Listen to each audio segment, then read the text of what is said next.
7 de diciembre de 1941. Pearl Harbor. El sargento artillero de los Marines Tom Brewster se agazapa detrás de un almacén en llamas.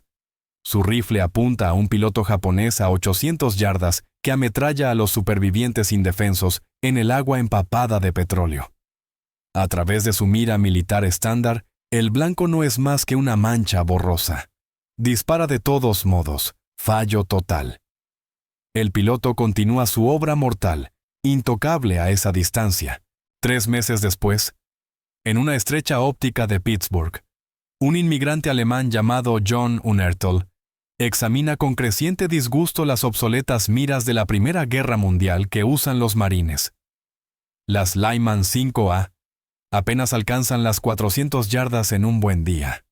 Jóvenes marines mueren porque simplemente no pueden verlo bastante lejos para responder al fuego. Unertle desliza su propia creación por la mesa de trabajo. Una mira civil de competición de 8 aumentos, diseñada para tiradas de fin de semana. Capitán, dice con su acento marcado, esta mira nunca fue pensada para la guerra. Pero cuando el capitán Van Orton mira a través de las ópticas cristalinas y de pronto ve blancos a 1000 yardas con una claridad imposible, queda en el aire una pregunta. ¿Cómo una frágil mira civil, rechazada por los expertos militares por ser demasiado complicada para el combate, se convierte en la columna vertebral del programa de francotiradores más letal de Estados Unidos? La mañana del 7 de diciembre de 1941 proyectaba largas sombras sobre las aguas tranquilas de Pearl Harbor, tiñendo los acorazados de tonos dorados y grises que pronto se oscurecerían. A las 07:55, la primera ola de aviones japoneses rugió desde el cielo occidental, sus motores ahogando los sonidos pacíficos de un domingo en la base naval. En minutos, el mundo ordenado de la flota del Pacífico de Estados Unidos se disolvió en caos, humo y la percusión atronadora de explosiones. Brewster caminaba hacia el comedor cuando estallaron las primeras bombas en Fort Island. Veterano de 20 años, con manos callosas y los nervios templados por horas en el campo de tiro, Brewster tenía esa conciencia táctica instintiva que separa a un marine de carrera de un aficionado de fin de semana. Mientras las explosiones brotaban por el puerto y las ametralladoras sacudían los barracones de madera, no corrió a cubrirse como los marines más jóvenes. En vez de eso, arrancó hacia el arsenal. El rifle Springfield le resultó familiar cuando hizo monta y ajustó la bandolera de cuero con eficiencia practicada. La mira Lyman colocada sobre el cerrojo era de dotación estándar. Un óptico de 5 aumentos con lente objetiva de 3,4 de pulgada, que el cuerpo venía usando desde la guerra anterior. Brewster había certificado tiradores expertos con esa misma configuración decenas de veces en los campos de distancia conocidos de Cuántico, colocando rutinariamente disparos dentro del anillo 10 a 600 yardas en condiciones controladas. Pero aquella mañana en Pearl Harbor no ofrecía condiciones controladas. Entre el humo flotante y el resplandor naranja del combustible ardiendo, Brewster divisó su blanco.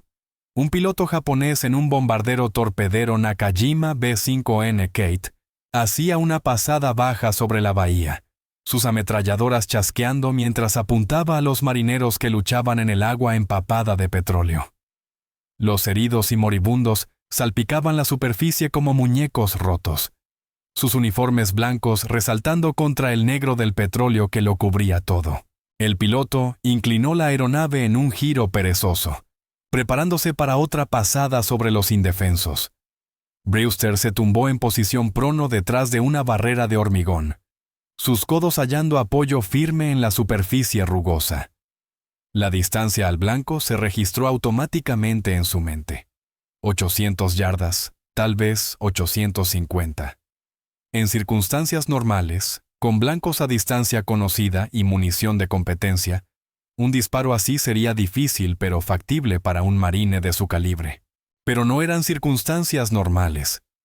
La magnificación de 5 aumentos de la Lyman reducía la aeronave a poco más que una silueta oscura contra un cielo lleno de humo.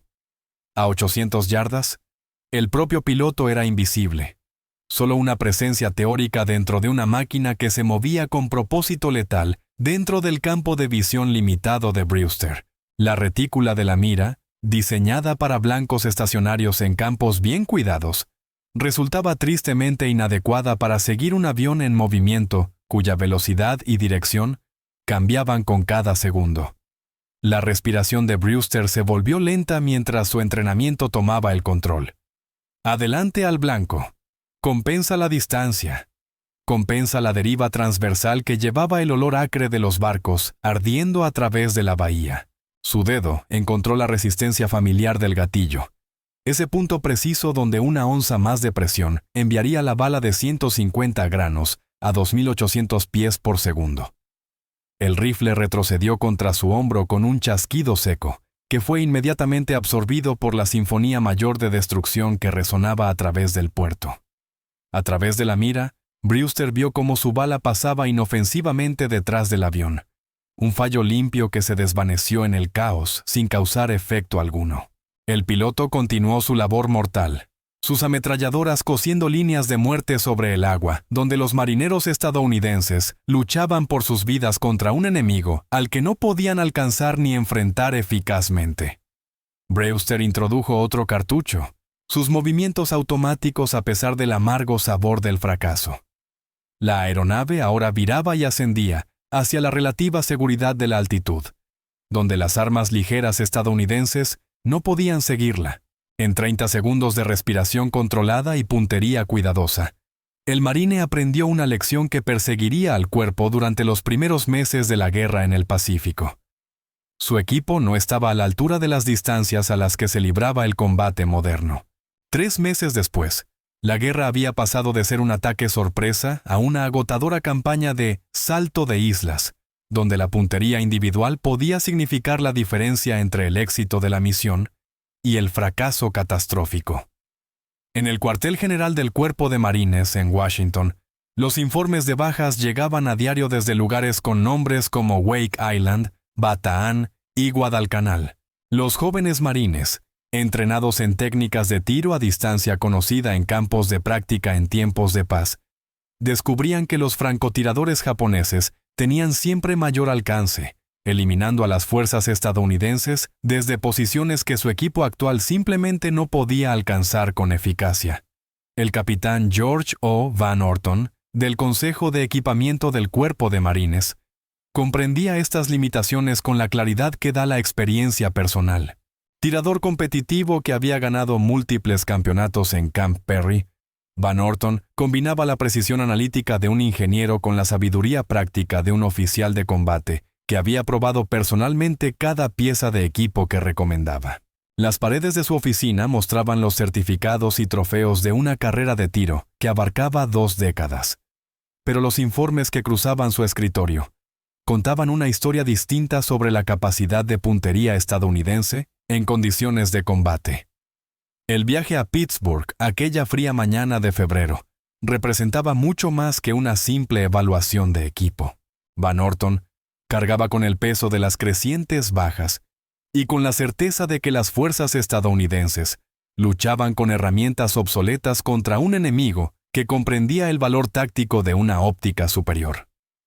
El trayecto en tren por el campo de Pensilvania le dio tiempo para repasar una vez más las especificaciones técnicas, aunque ya había memorizado cada detalle del estándar actual.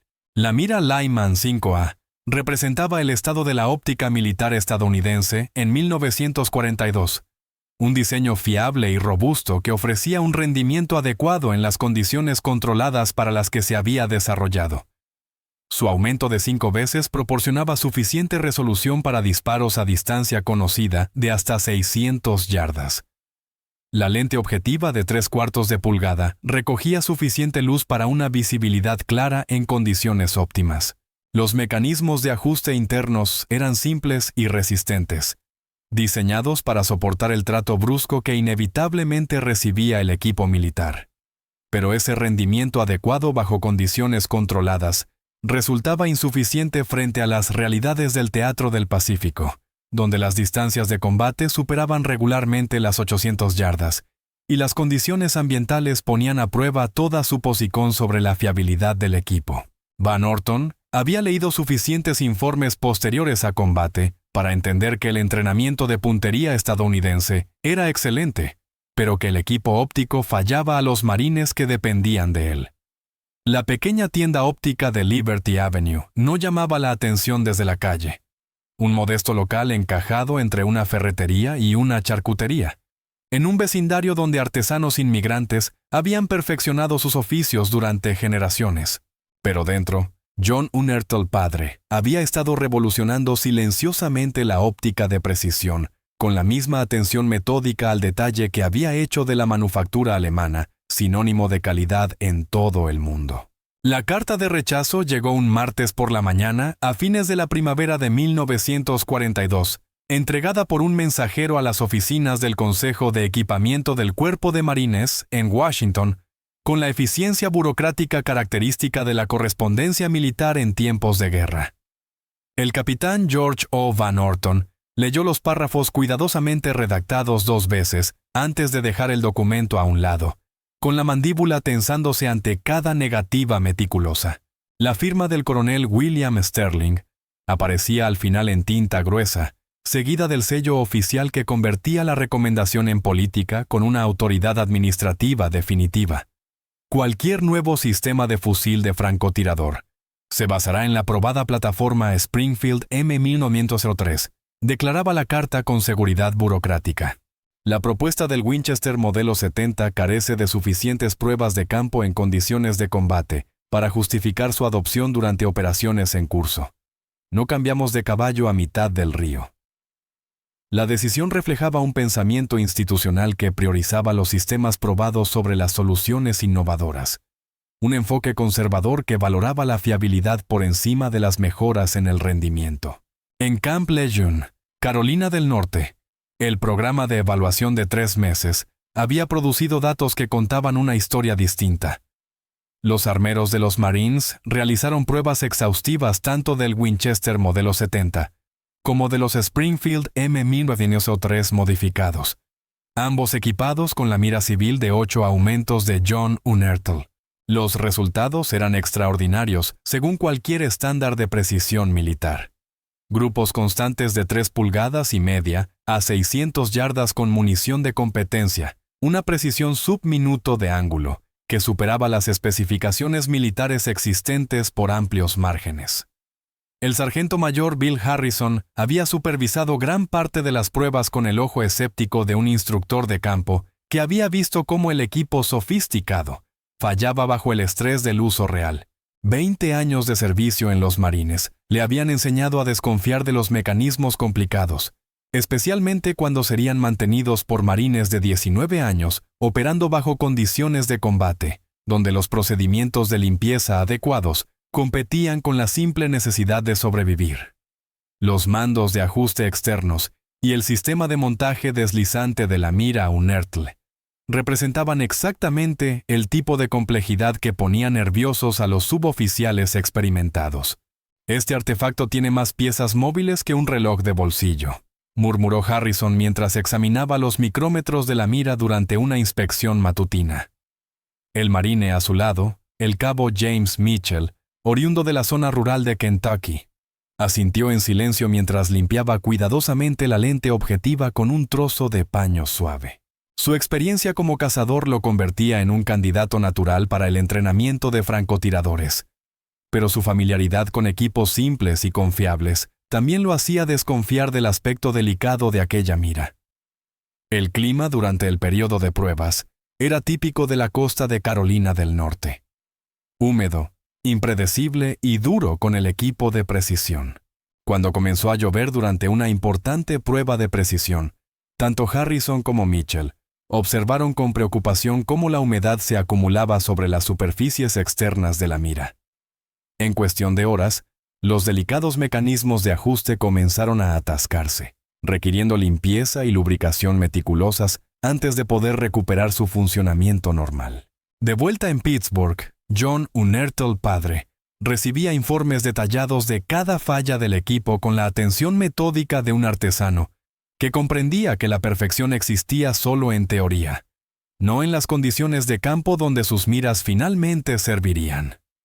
Trabajando 16 horas al día en su pequeño taller, fabricaba a mano modificaciones para corregir cada problema documentado, puliendo lentes a mano y mecanizando componentes con tolerancias medidas en milésimas de pulgada. Emma Unertl le llevaba café a medianoche y lo encontraba encorvado sobre los tornos de precisión que llenaban el taller con el sonido del acero siendo cortado. Su marcado acento alemán cargaba el peso de la inversión personal mientras explicaba sus últimas mejoras. Sys Machines deben funcionar perfectamente. Jóvenes como nuestro Hans dependen de este equipo. La mención de su hijo, ahora entrenando con los marines en algún lugar del Pacífico, añadía una urgencia nueva a un trabajo que ya consumía cada hora de vigilia. El problema de la fragilidad surgió como el obstáculo más serio para la adopción militar. Durante las pruebas prolongadas de campo, el sistema de montaje de la mira resultó problemático bajo el estrés del retroceso repetido. El largo tubo se desplazaba mínimamente con cada disparo, exigiendo constantes reajustes de cero, que anulaban gran parte de la ventaja de precisión que el sistema ofrecía. La humedad hacía que los ajustes externos se trabaran, convirtiendo los precisos mandos micrométricos en mecanismos congelados que resistían todo intento de ajuste en el terreno. Los evaluadores militares documentaron cada fallo con la minuciosidad que caracterizaba a las evaluaciones profesionales de equipo. Un informe particularmente dañino declaraba sin rodeos: demasiado frágil para un uso prolongado en combate. Requiere un mantenimiento excesivo en condiciones de campo. No se recomienda su adopción. Las palabras llevaban la autoridad de la experiencia en el terreno y el peso de la responsabilidad institucional por la vida de los marines. A pesar de la creciente evidencia sobre los problemas de durabilidad, las bajas en el Pacífico aumentaban con cada asalto anfibio. Guadalcanal había demostrado que las fuerzas japonesas estaban preparadas para operaciones defensivas prolongadas, utilizando posiciones cuidadosamente fortificadas y ópticas superiores para infligir el máximo número de bajas a las tropas estadounidenses que atacaban. Tarawa resultaría aún más costosa, con los marines avanzando a través de playas abiertas bajo fuego proveniente de posiciones ocultas que el equipo existente no podía atacar con eficacia. El cabo James Mitchell recibió órdenes de despliegue al Pacífico a finales del verano, uniéndose a la 4ª División de Marines, mientras se preparaba para operaciones que pondrían a prueba la doctrina anfibia estadounidense frente a defensas enemigas cada vez más sofisticadas.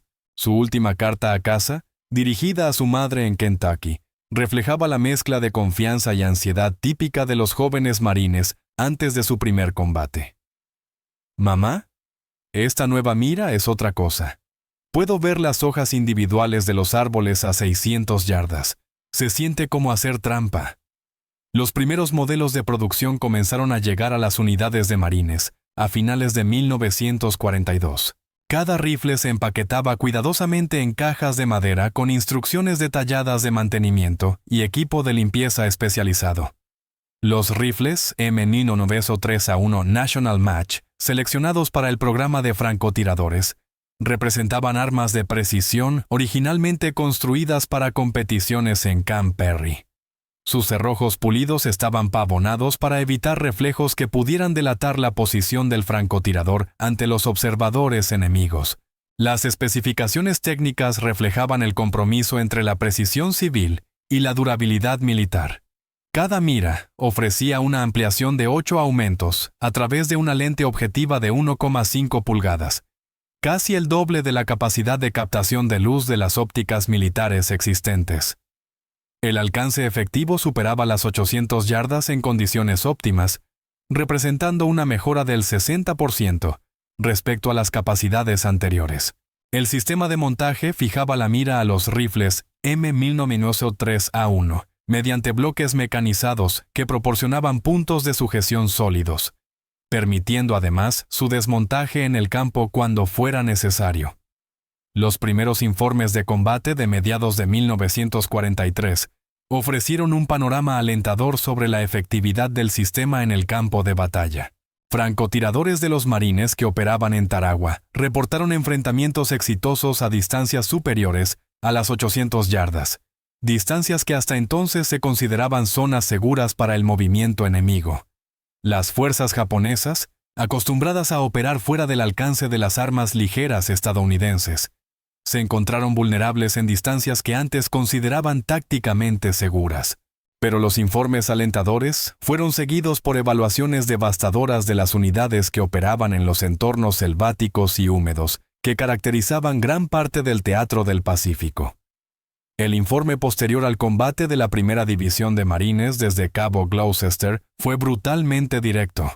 Incapaces de hacer uso efectivo de los rifles de francotirador M1903A1 Unertel, debido al clima y las condiciones del terreno. Informes similares llegaron de otras unidades que operaban en zonas de alta humedad, donde los mecanismos de precisión fallaban con alarmante regularidad. Los informes negativos caían sobre los escritorios del cuartel general del Cuerpo de Marines, como granadas, cada uno minando la confianza en un equipo que había mostrado tanto potencial durante las pruebas controladas. La voz del coronel Sterling cargaba el peso de la vindicación mientras revisaba las evaluaciones de campo. Les dije que ese artefacto no funcionaría en condiciones reales de combate. La preferencia institucional por los sistemas probados frente a las soluciones innovadoras parecía justificada por una experiencia de campo que no podía ser refutada.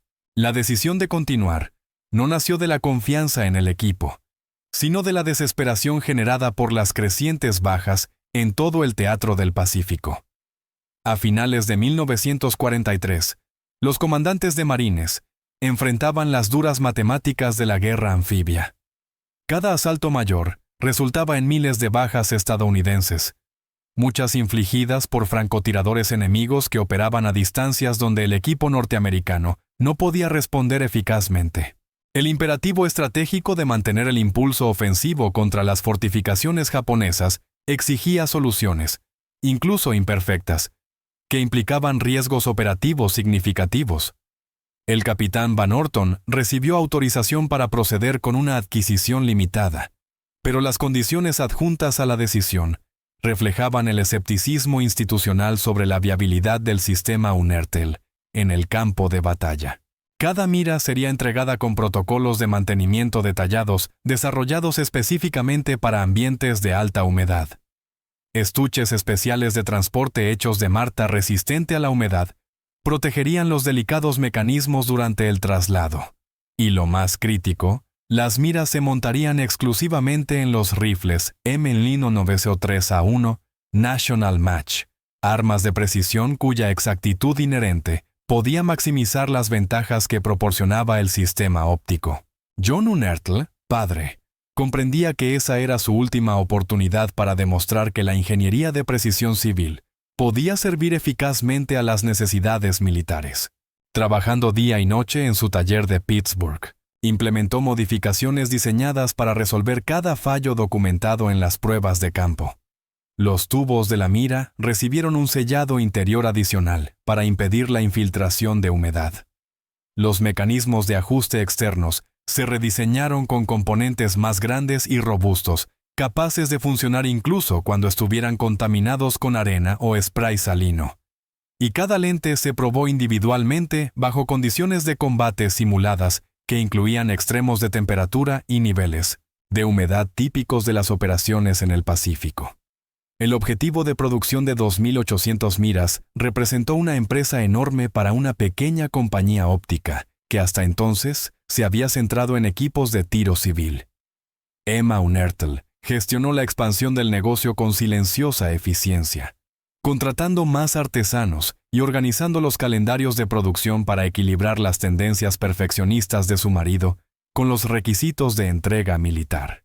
Cada mira requería docenas de piezas mecanizadas de precisión y horas de montaje manual por técnicos cualificados que sabían que su trabajo acabaría siendo probado en condiciones donde la falla significaba bajas estadounidenses.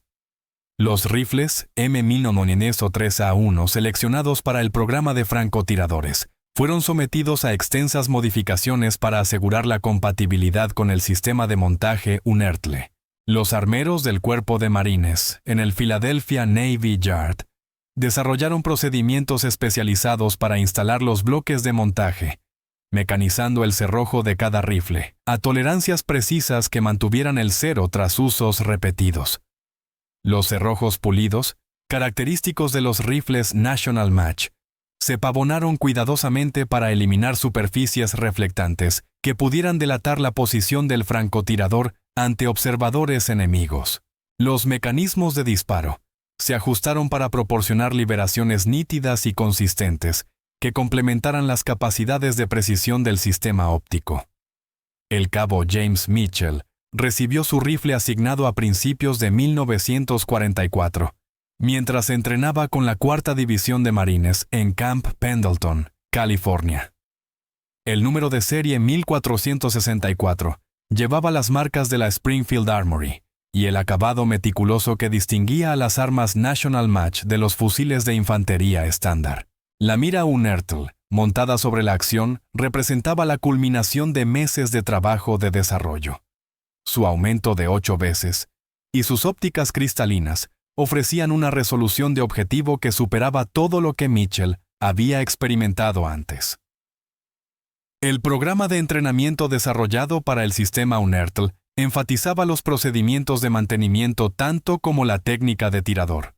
Los marines aprendieron a desmontar y limpiar los mecanismos externos de la mira, usando herramientas especializadas diseñadas específicamente para condiciones de campo.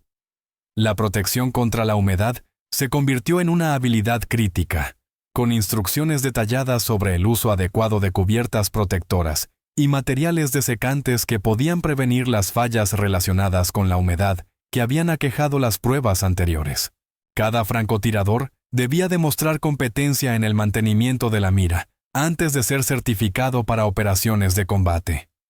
Las pruebas de campo en Camp Pendleton arrojaron resultados que validaban el potencial del sistema, a la vez que ponían de manifiesto la curva de aprendizaje necesaria para su empleo efectivo.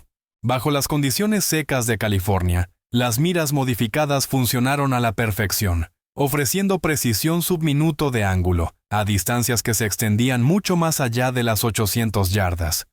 Los marines que habían luchado con las limitaciones del equipo existente se vieron de pronto capaces de disparos precisos a distancias que nunca antes habían intentado. La destreza de Mitchell con el sistema se desarrolló rápidamente. Su experiencia como cazador en Kentucky le dio una comprensión intuitiva del tiro de precisión que se traducía naturalmente a las aplicaciones militares. Sus calificaciones en entrenamiento superaban constantemente los estándares de aptitud, con agrupaciones de disparo a 600 yardas inferiores a 4 pulgadas, usando la munición estándar M2 Ball. Y, quizá lo más importante, su confianza en el equipo creció con cada sesión de entrenamiento, creando la base psicológica necesaria para un desempeño efectivo en combate. El primer despliegue en combate del sistema M1903A1, con mira Unertl, llegó con el asalto de la 4ª División de Marines a las Islas Marshall a comienzos de 1944. Kwajalein y Majuro ofrecieron condiciones ideales para poner a prueba las miras de precisión. Clima relativamente seco, visibilidad clara y posiciones defensivas que favorecían los enfrentamientos a larga distancia sobre el combate cercano en la jungla, que había caracterizado las operaciones anteriores en el Pacífico. Los informes iniciales fueron alentadores. Los francotiradores de los marines lograron bajas confirmadas a distancias superiores a las 900 yardas. La primera experiencia de combate de Mitchell con la mira Unertl ocurrió durante la reducción de las posiciones japonesas en las playas del norte de Kwajalein. Desde una posición oculta detrás de formaciones de coral, atacó a los equipos de ametralladoras enemigas que dirigían fuego contra la infantería marina en avance. Los 8 aumentos de la mira permitieron una identificación precisa de los blancos, a distancias en las que el personal enemigo aparecía como individuos distintos y no como simples siluetas anónimas. Su primera baja confirmada se registró a una distancia medida de 820 yardas, un disparo que habría sido imposible con el equipo estándar existente. El impacto psicológico de los enfrentamientos exitosos a larga distancia trascendía las ventajas tácticas inmediatas. Los marines que antes se habían sentido superados por los francotiradores japoneses, ahora poseían la capacidad de dominar el entorno de tiro de precisión que caracterizaba gran parte del combate en el teatro del Pacífico. Las fuerzas enemigas acostumbradas a operar a lo que consideraban distancias seguras.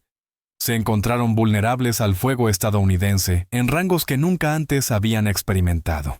Pero las condiciones relativamente benignas de las Islas Marshall ofrecían una prueba incompleta de la durabilidad del sistema.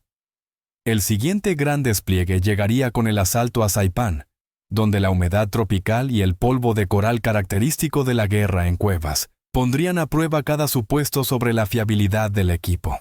Mitchell y sus compañeros francotiradores se prepararon para operaciones que pondrían a prueba no solo sus habilidades de puntería, sino su capacidad para mantener equipo de precisión bajo condiciones que habían destruido generaciones anteriores de mecanismos delicados. Las especificaciones técnicas que regían el rendimiento del sistema Unertl reflejaban compromisos entre la precisión civil y la durabilidad militar, que finalmente determinarían el éxito o el fracaso del programa. Los 8 aumentos proporcionaban ventajas significativas en identificación y adquisición de blancos, pero los tubos más largos exigían sistemas de montaje más robustos que añadían peso y complejidad. Las lentes objetivas de 1,5 pulgadas recogían considerablemente más luz que las ópticas militares existentes, permitiendo su uso efectivo en condiciones de visibilidad marginal. Sin embargo, las superficies de vidrio más grandes eran más vulnerables a la contaminación ambiental. El control de calidad de producción se volvió cada vez más crítico a medida que los calendarios de despliegue se aceleraban para satisfacer las necesidades de combate. Cada mira fue sometida a pruebas individuales, que incluían verificación de precisión, comprobaciones de funcionamiento mecánico y ensayos de estrés ambiental diseñados para simular condiciones de campo. John Unertl padre inspeccionaba personalmente cada décima mira, su ojo de artesano detectando defectos minúsculos que podrían escapar a los procedimientos de control rutinarios, pero que, bajo el estrés del combate, podían resultar catastróficos. El costo humano de las fallas de equipo se mantenía constantemente visible para todos los involucrados en el desarrollo e implementación del programa. Cada informe negativo del campo representaba no solo deficiencias técnicas, sino bajas estadounidenses que podrían haberse evitado con un equipo más confiable. La presión por tener éxito pesaba tanto sobre los contratistas civiles como sobre el personal militar, creando una urgencia que trascendía los ciclos normales de desarrollo en tiempos de paz y exigía soluciones capaces de salvar vidas de inmediato, no con el tiempo. Los informes posteriores a la batalla de Saipán llegaron al cuartel general del Cuerpo de Marines, en Washington, como una sucesión de golpes al cuerpo. Cada documento minaba la confianza en un equipo que había mostrado tanto potencial en condiciones controladas. La evaluación de la primera división de Marines fue particularmente devastadora.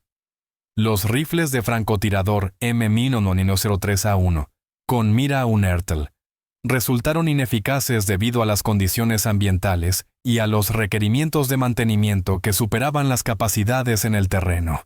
Informes similares llegaron de otras unidades, dibujando un panorama consistente de equipos de precisión que fallaban ante las duras realidades del combate tropical. La voz del coronel William Sterling sonaba con el peso de la vindicación mientras revisaba la evidencia creciente de fallos del sistema durante una acalorada reunión de la Junta de Equipamiento a fines del verano de 1944. Caballeros, les advertí sobre adoptar equipo civil para uso militar. Estos informes confirman que los mecanismos complicados no tienen lugar en operaciones de combate. Sus palabras reflejaban un pensamiento institucional que valoraba la simplicidad probada por encima de la complejidad innovadora. Una filosofía conservadora que parecía justificada por la experiencia en el campo y difícil de rebatir. Los fallos técnicos documentados en los informes de campo seguían patrones previsibles que validaban cada inquietud planteada por los evaluadores militares escépticos.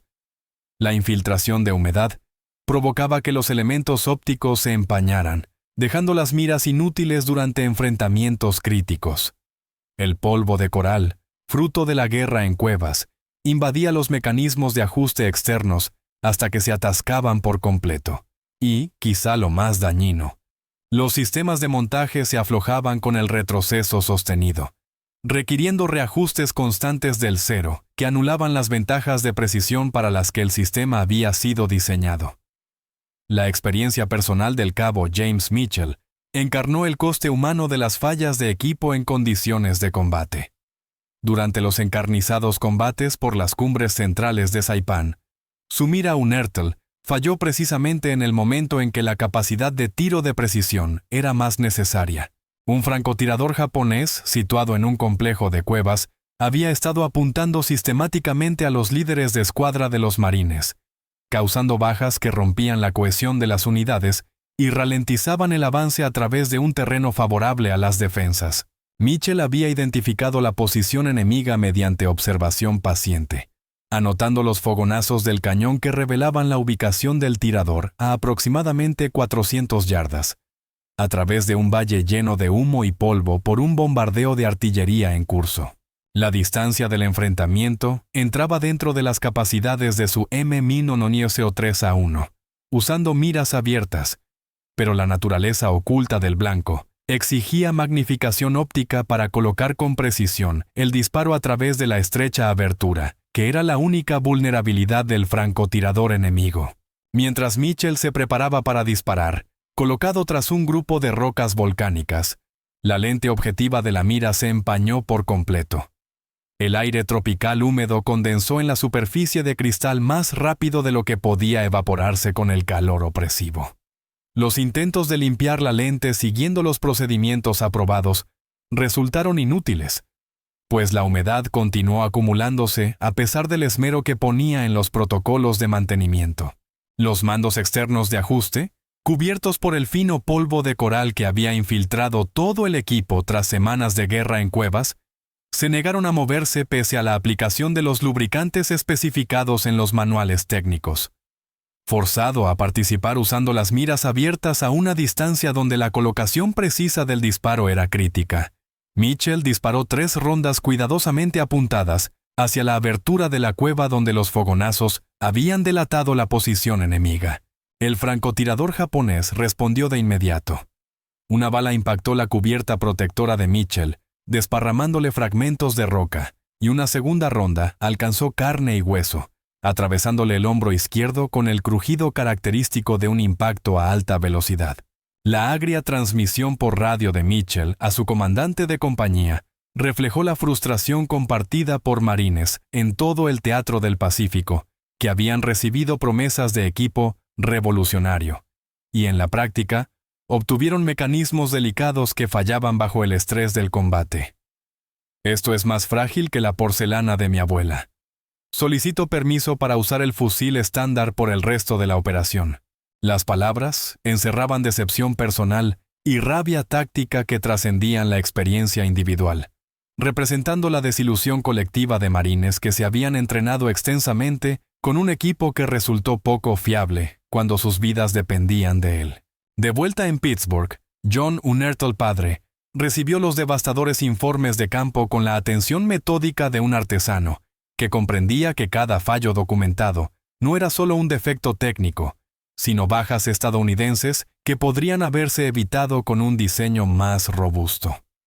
En lugar de aceptar la derrota, estudió cada fallo de forma sistemática, tratando cada informe negativo como datos que podían informar mejoras. Trabajando jornadas de 18 horas en su taller, desarrolló nuevas técnicas de sellado diseñadas para impedir la infiltración de humedad en condiciones de humedad extrema. Los desafíos ambientales que afrontaban las ópticas de precisión en el Teatro del Pacífico superaban todo lo encontrado en aplicaciones de tiro civil.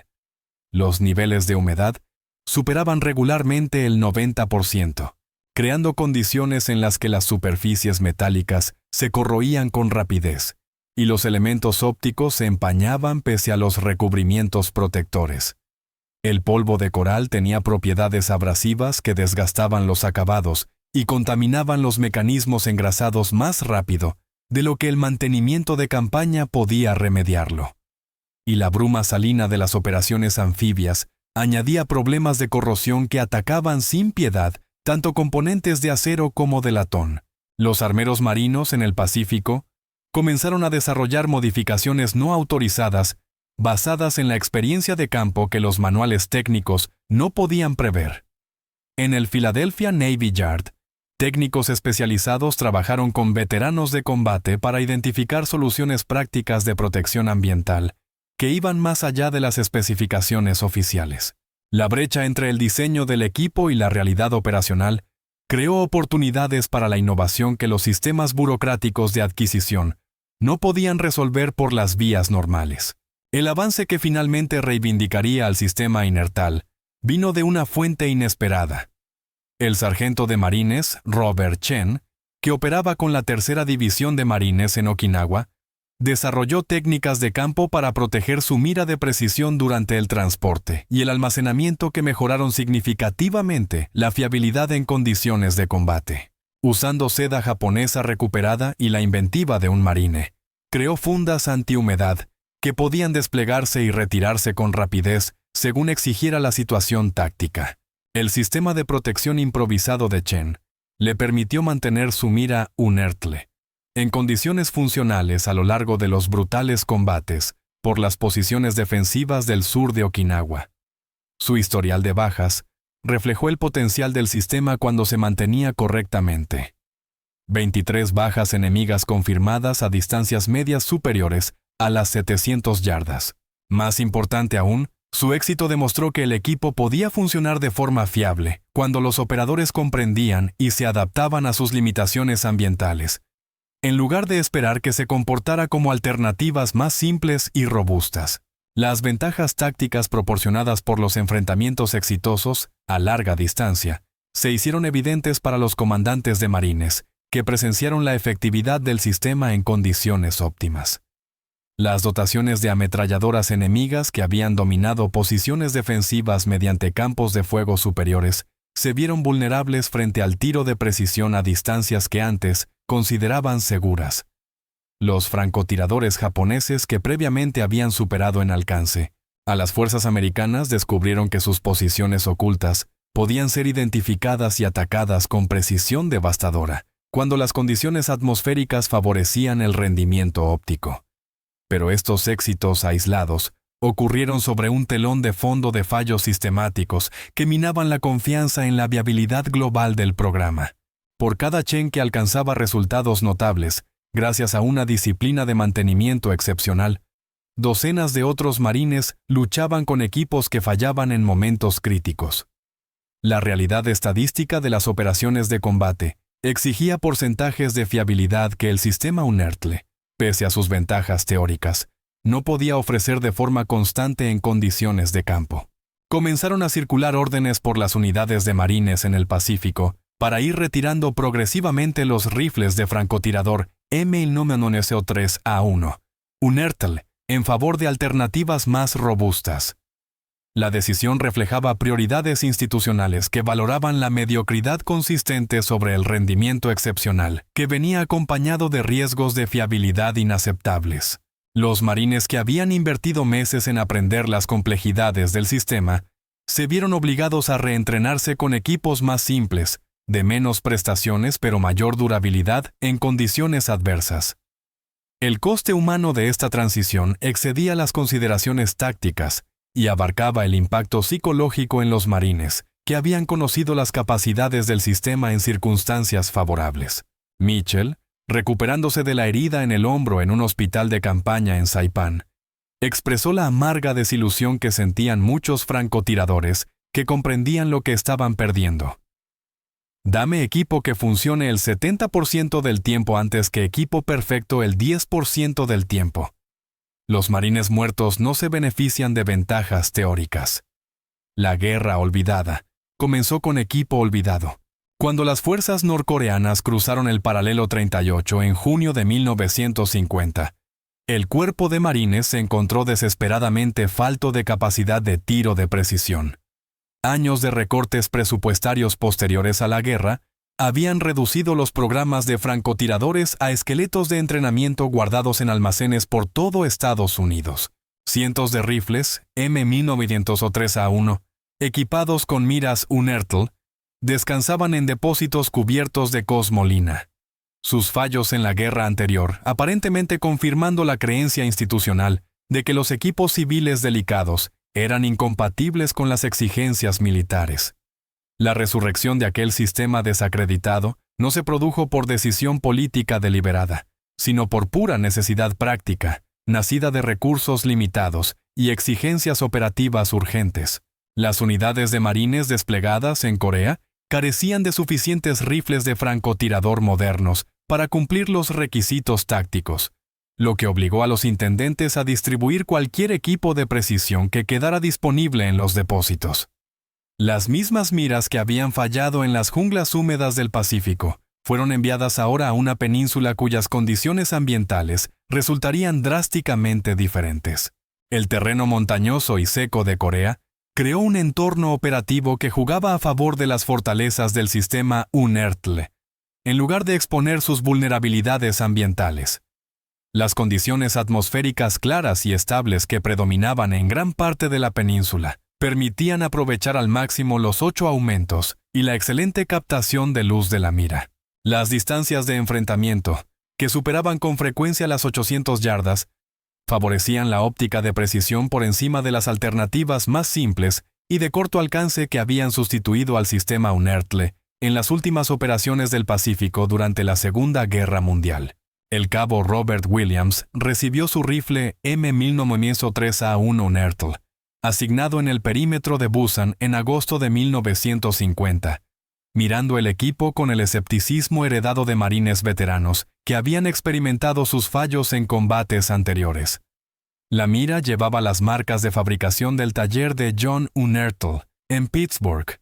Sus herrajes de latón mostraban una pátina verdosa de envejecimiento, pero los elementos ópticos permanecían cristalinos pese a los años de almacenamiento.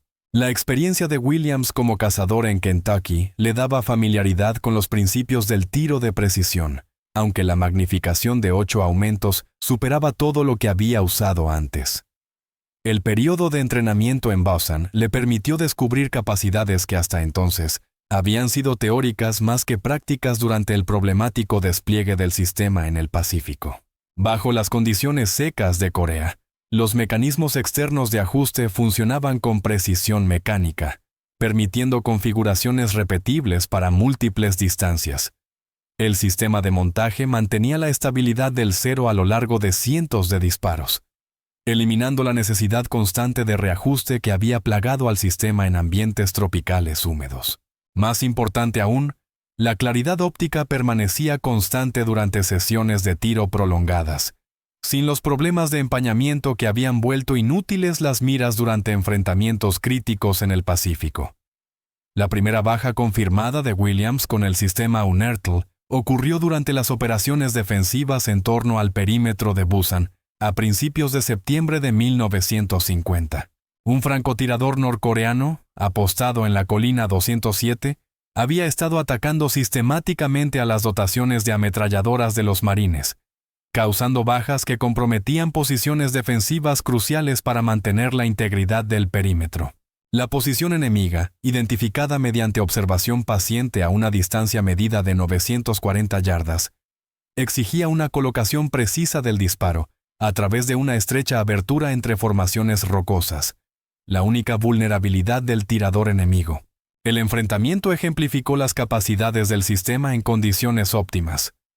La cuidadosa estimación de distancia de Williams, combinada con ajustes precisos de deriva y elevación mediante los mandos micrométricos externos de la mira, permitió impactos con el primer disparo a distancias que habrían requerido varios tiros de corrección con sistemas ópticos más simples. El francotirador norcoreano, acostumbrado a operar fuera del alcance efectivo de las armas ligeras estadounidenses, fue eliminado por fuego de precisión, disparado desde una distancia que había considerado tácticamente segura. Las noticias sobre los exitosos enfrentamientos a larga distancia se propagaron rápidamente entre las unidades de marines que operaban a lo largo del frente coreano, generando un renovado interés por un equipo que muchos habían considerado inadecuado para el combate. El registro de bajas confirmadas de Williams aumentó constantemente durante los combates del otoño, alcanzando 12 enemigos abatidos en noviembre de 1950, todos a distancias superiores a las 700 yardas. Más significativo aún, Su porcentaje de aciertos con el primer disparo se acercaba al 90% cuando las condiciones atmosféricas permitían un rendimiento óptimo de la mira. El impacto psicológico de esta renovada capacidad de precisión a larga distancia trascendía las ventajas tácticas inmediatas y abarcaba implicaciones estratégicas para la doctrina de los francotiradores del Cuerpo de Marines. Las fuerzas enemigas, que se sentían seguras operando a distancias supuestamente fuera del alcance estadounidense, se encontraron vulnerables ante disparos de precisión que redefinían el entorno táctico. Las fuerzas chinas que entraron en el conflicto descubrieron que sus ventajas numéricas podían verse seriamente reducidas por francotiradores individuales estadounidenses equipados con sistemas ópticos superiores. La reivindicación técnica de los principios de diseño del sistema Unertle emergió a través de la documentación sistemática de su desempeño en las condiciones coreanas. Los mismos mecanismos de ajuste externo que habían fallado bajo la humedad del Pacífico funcionaban perfectamente en el clima seco de Corea, proporcionando configuraciones precisas y repetibles que permitían una precisión constante a largas distancias. La claridad óptica, que en el trópico se había visto comprometida por la humedad, permanecía impecable incluso ante extremos de temperatura que iban desde el calor veraniego hasta los inviernos cercanos a los 30 de Mafmes. La estabilidad del sistema de montaje bajo las condiciones coreanas validó decisiones de diseño que habían sido duramente criticadas durante las operaciones en el Pacífico.